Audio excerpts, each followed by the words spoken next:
hope to have at the end of a particular year. And in a moment, I'll share with you my mission and highlight some of my values. But I'm going to go a little bit backwards on this now and talk first about values. I think it's important to be able to say what are those things that are really important to me. And as you look at this list, what I'd like you to do is know that these are categories, but each one could also be a value. So for example, autonomy might be a value, integrity might be a value, but even under integrity, authenticity is a value, creativity, meaning, self-worth. So these are needs and values. And I'm going to, again, make these sheets available to you, but when you get a chance, I'd like you to think about, spend a minute or so to experience each of the following. And remember, take a moment to really remember a moment when your value or need was not met for you. And as you focus on remembering that moment, notice any body sensations within you, what feelings arise in you, and then simply be with the feeling of this value or this need. And then I also want you to think about or imagine when this value is richly or completely fulfilled for you. And then spend a moment or so experiencing some of the following questions. Right? What's happening when this value is being realized, is manifesting? What are your body sensations? What are the feelings? And then really be with that feeling and that value for a few minutes. And what do you think you need to do, or what contribution can you make towards fulfilling that value or having that value being realized? So again, as you think about a moment when that value isn't met as well as when it is met, I'd like you to think, and it may be one or two, or maybe even three, but I'd like you to think about of those which are really critical, what's resonant. And then as you work with the handout, really take a moment to declare your values, right? And that may include answering the question, what lies at the heart of you and your work? And I use this quote from Gandhi, who says, strength does not come from physical capacity, it comes from an indomitable will. In a lot of ways, when I think about values and needs and principles, it's about those things that I'm willing to really fight for. I think when I think of mission statement, it really often is about what am I really good at. If we had more time, I'd have you kind of just play around with this and say, I think creating a mission statement is really to help stakeholders and partners know what I stand for. It's almost like online dating. So while I have this as more of a joke, what I'd like you to do is, again, spend a moment to think about what is it that you are doing with your life, the first two bullets, and identifying what you're really good at. And if you want to go further, go ahead and fill out those other bullets, but really the task is to generate those things that you're really good at. And what you're really good at are verbs, right? So it might be singing, dancing, strategizing, facilitating, supervising. And just capture some of those things. Then if you remember our last lecture, I asked you to identify those things for whom and what you have love and gratitude, and for whom and what you have compassion and commitment. So if you can pull those out really quick. And what I want to say is that essentially I highlighted for you three components of what really makes up a mission statement. Drawing as well a little bit from your values, or being able to highlight or emphasize some values. So for a mission statement for me is when we say what we're really good at, or actually what we're really great at, or super duper at. And then in the middle, really talking about what are the key values or principles that lie at the heart of who I am and what I do. And for whom or what do I want to do that? So at the end of this week, what I'd like you to do, this is really the only product in addition to contributing to the discussion forum this week, and reading it is to think about what your personal mission statement is. And just as an example, this is my mission statement: to facilitate, integrate, and understand a love-based social justice agenda for community development.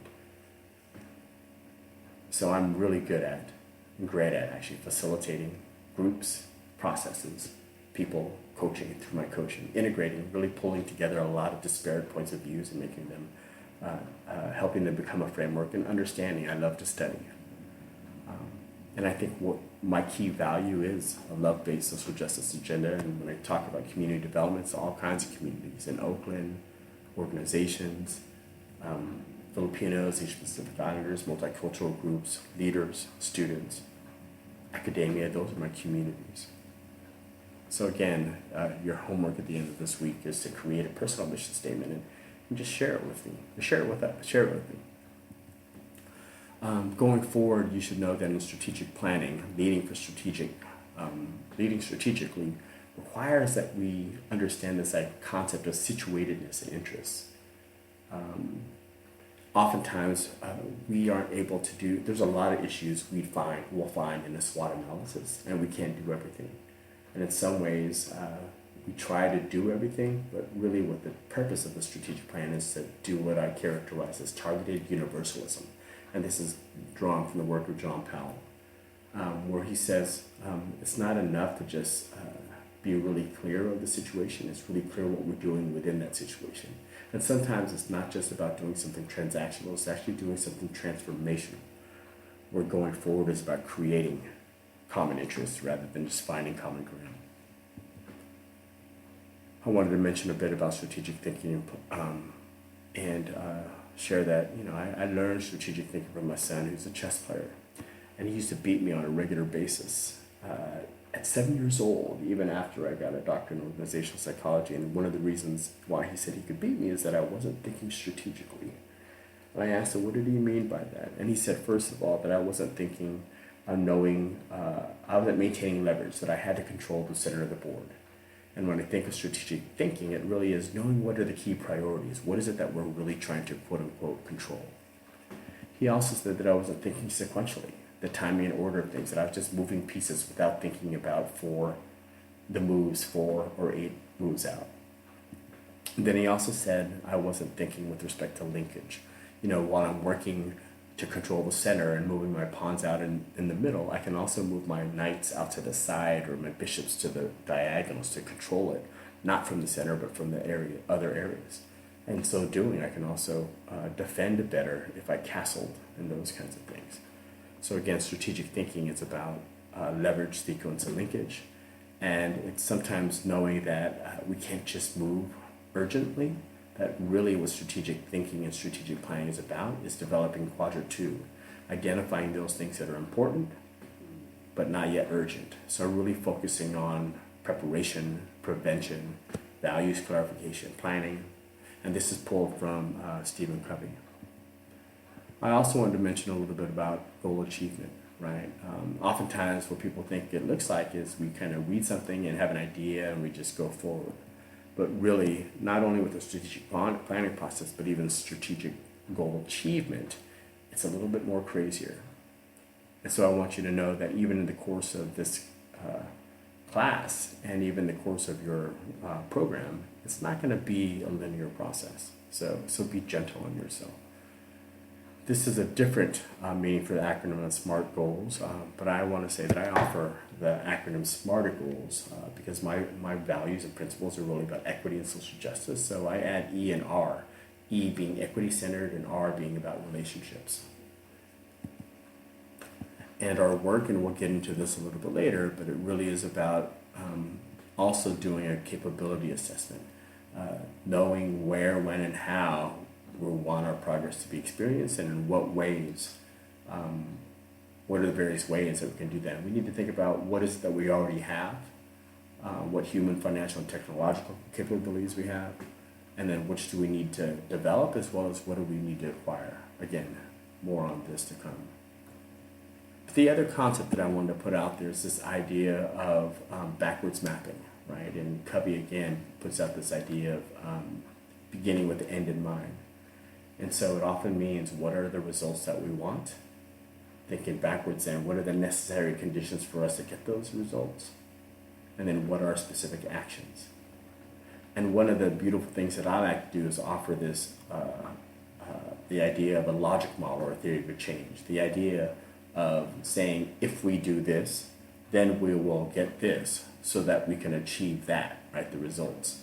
So that's a log theory of action.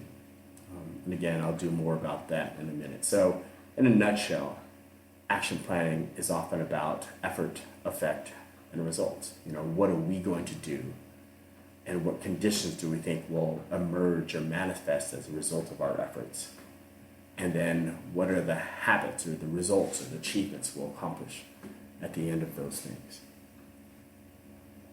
But even more so for me, when I think about leading strategically, it really is about clarifying what our purposes are.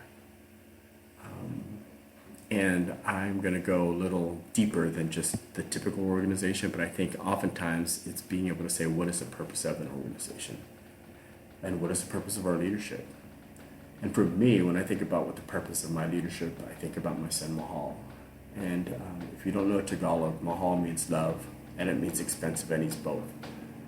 And when Mahal was younger, he used to sit really close to me and say, and I'd ask him, Mahal, why are you sitting so close to me? And he would say, because I love you.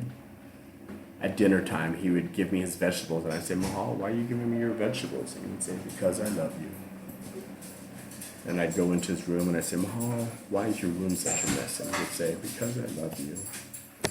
So even as you're going forward and leading strategically, it isn't just about what are the direction you're gonna set, or what are the things you're gonna manage, and what are the plans and budgets you're gonna put in place. But it really is being able to come back to identifying what are those things that matter, because leadership is taking responsibility for what matters. And then align that really with your purpose. And if you're not clear on your purpose yet for what it means to lead strategically, I hope you take it from my son Mahal and let that purpose be led. All right. I'll talk to you again soon. Take care. Peace.